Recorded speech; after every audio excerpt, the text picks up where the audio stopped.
حسبي الله لا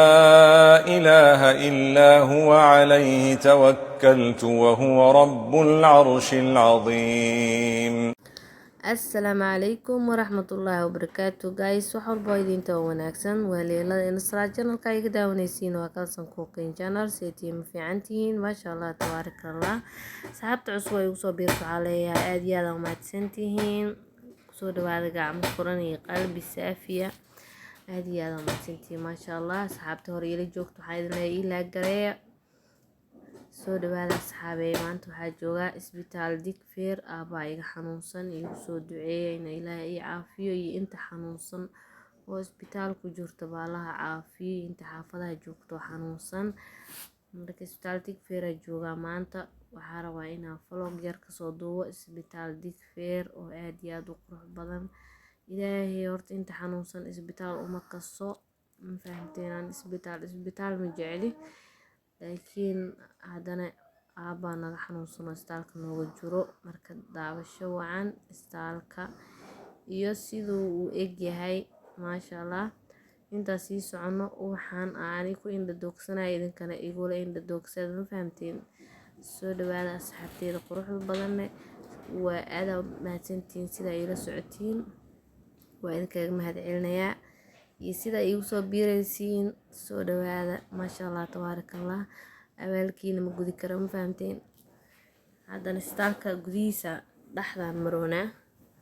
sas geedaas quruxda badan ku yaaliin maasha Allah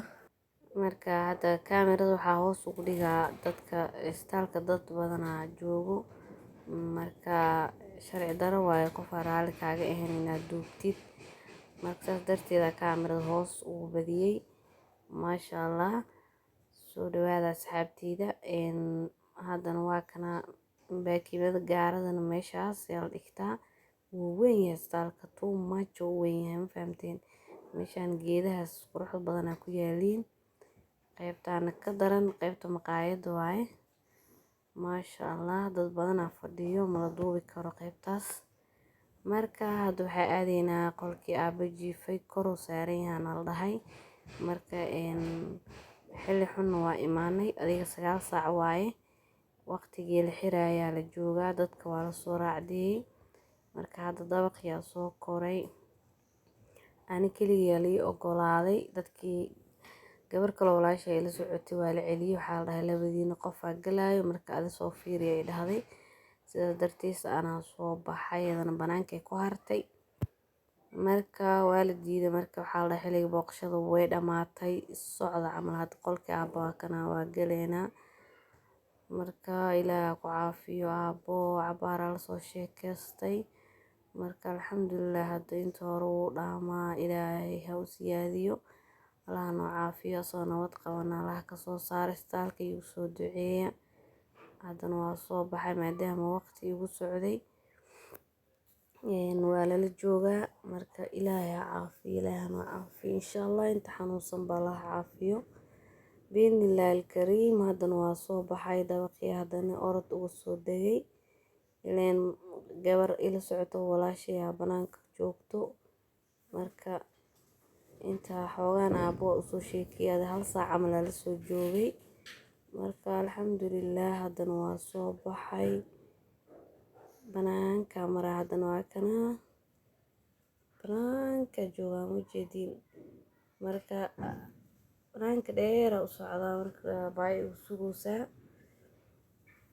marka aad u mahadsantihiin asxaabteyda quruxda badan vloggaas yar isbitaal Digfaar nooga soo duubay marka waxaan idin leeyahay mar walba farxad ku noolaada insha Allah caafimaad cimri dheer iyo cibaado suuban Allah na siiyo dhamaanteen ma fahamteen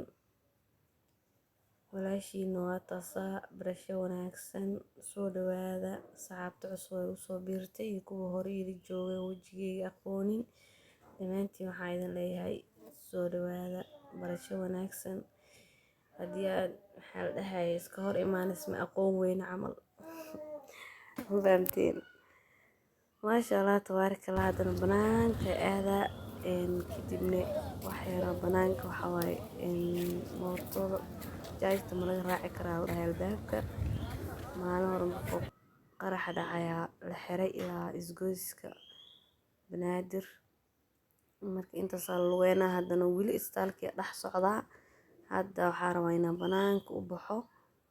meesha dadkii lagu baaraya marooyaa qaybtaan, kadib baa banaanka u baxay. ma fahamtay? halkaas ayaa asxaabteeda qaali. waxaa idin leeyahay aabba iigu soo duceeya intii xanuunsan allaha wada caafiyo, khaasatan anigana iigu soo duceeya aabbo oo iga xanuunsana maanta soo aaday. marka allaha ii caafiyo insha allah, isagoo nabad qaba ilaahay kasoo saaro. hadda banaankaas soo aaday waa kaas ilaa isgoyska waa la lugeynaa. marka isgoyska tagtida kadib waxaa raaci rabta raacay. ma fahamtay? haddana waxaa idin leeyahay inta fiidiyooga mid lamid ah ku kulmeyno, waxaa isku ognahay like iyo share, iyo haddii ay ugu cusubtoo subscribe ii saartid exactly. haddana waxaa idin leeyahay sidaas iyo nabadgelyo. bye bye.